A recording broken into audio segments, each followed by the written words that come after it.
Following receipt of shipment, copper impurity above contact threshold, 2.8 weight%. Rejection clause applies. Please respond within 5 business days. 5 days to figure out what happened? If I don't, the next 2 shipments will also get rejected. That's almost $50,000 off of the table.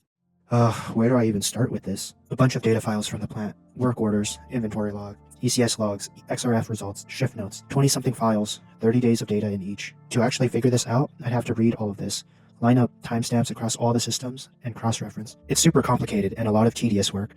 That would take at least 2 to 3 weeks. And I only have 5 days. I genuinely don't know how I'm going to do this.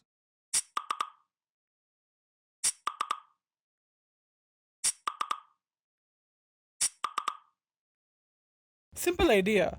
You give it your data, whatever shape it's in. Connect your production database or just drop in your files. CSV, PDF, a photo from your phone doesn't matter. It can ingest anything.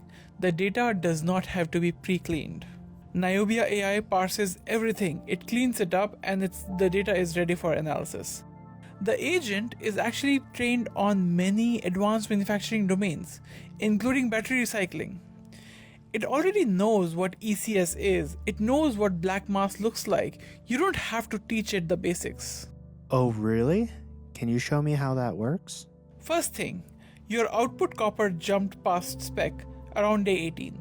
Internal QC was already showing it. Looks like nobody escalated until day 23. And by then, the batch BM024 was already on the truck, shipped out. Yeah, we thought it was a sampling error at first. Right. But that's not where the problem starts. Watch this, how we get to the root cause.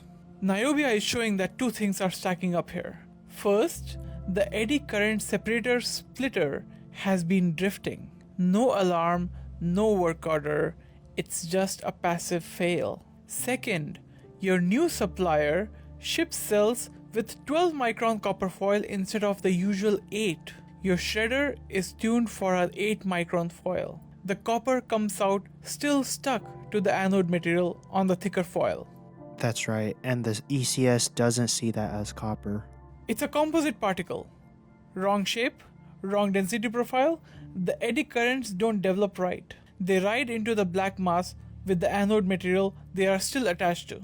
Either failure alone, you'd probably be in spec.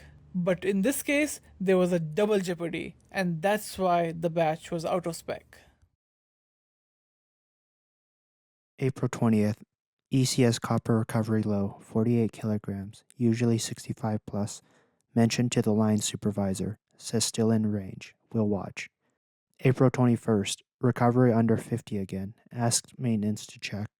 April 22nd, recovery low, night side 2, about 46. 3 different operators across 3 different shifts, they all flagged it. And it still took the refiner to figure out what happened and what was wrong. They saw the symptoms. They couldn't see the cause. Maintenance visually looked at the splitter and SCADA. From the human side, nothing was wrong. The drift only shows up if you're tracking recovery as a rolling trend across shift. Which nobody was doing.